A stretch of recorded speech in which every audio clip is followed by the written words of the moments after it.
करोड़ों की पूंजी फीकी है ऐसे पति पत्नी के सामने। एक गांव में पति पत्नी थे।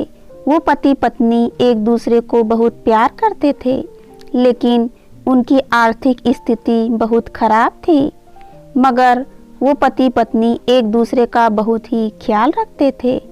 एक दिन की बात है, पत्नी अपने पति से कहती है, भगवान ने मुझे इतने खूबसूरत और लंबे बाल दिए हैं, लेकिन इन बालों में लगाने के लिए मेरे पास एक भी अच्छा हेयर पिन नहीं है। क्या तुम मुझे हेयर पिन लाकर दोगे?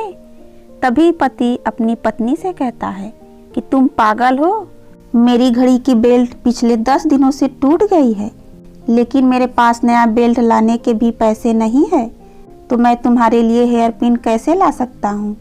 अगले दिन जब पति अपने काम से घर आ रहा था तो उसे रास्ते में एक घड़ी की दुकान दिखी, तो उसने अपने बिना बेल्ट वाली घड़ी को बेच दिया और जो भी पैसे मिले उन पैसों से वो श्रृंगार की दुकान पर पहुंचा और अपनी पत्नी के लिए एक सुंदर हेयर पिन खरीद ली और उसे लेकर वो अपने घर की ओर चलने लगा। घर पहुंचकर पति ने दरवाज़ा खटखटाया। तभी पत्नी ने दरवाज़ा खोला तो पति कुछ देर तक अपनी पत्नी को देखता ही रहता है। तभी पत्नी ने अपने पति से कहा, क्या तुम भी भूत की तरह मुझे देख रहे हो?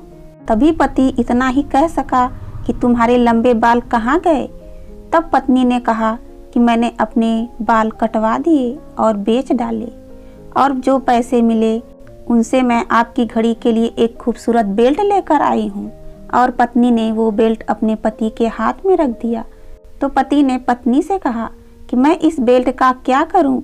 मेरे पास जो बिना बेल्ट वाली घड़ी थी उसको मैंने बेच दी, और जो पैसे मिले उनसे मैं तुम्हारे लिए एक सुंदर हेयर पिन लाया हूँ। एक दूसरे के बेशुमार प्यार को देखकर दोनों ने एक दूसरे को प्यार से गले लगा लिया। दोस्तों, इसे कहते हैं सच्चा प्यार। कहानी की सीख, दोस्तों, हमें अपने जीवन में एक बात हमेशा याद रखनी चाहिए कि रिश्तों को बनाए रखने और विकसित करने के लिए हमें यह नहीं सोचना चाहिए कि दूसरा व्यक्ति मेरे लिए क्या करता है, बल्कि ये सोचना चाहिए कि मैं उसके लिए क्या करता हूँ।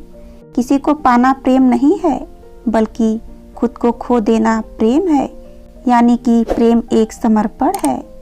धन्यवाद।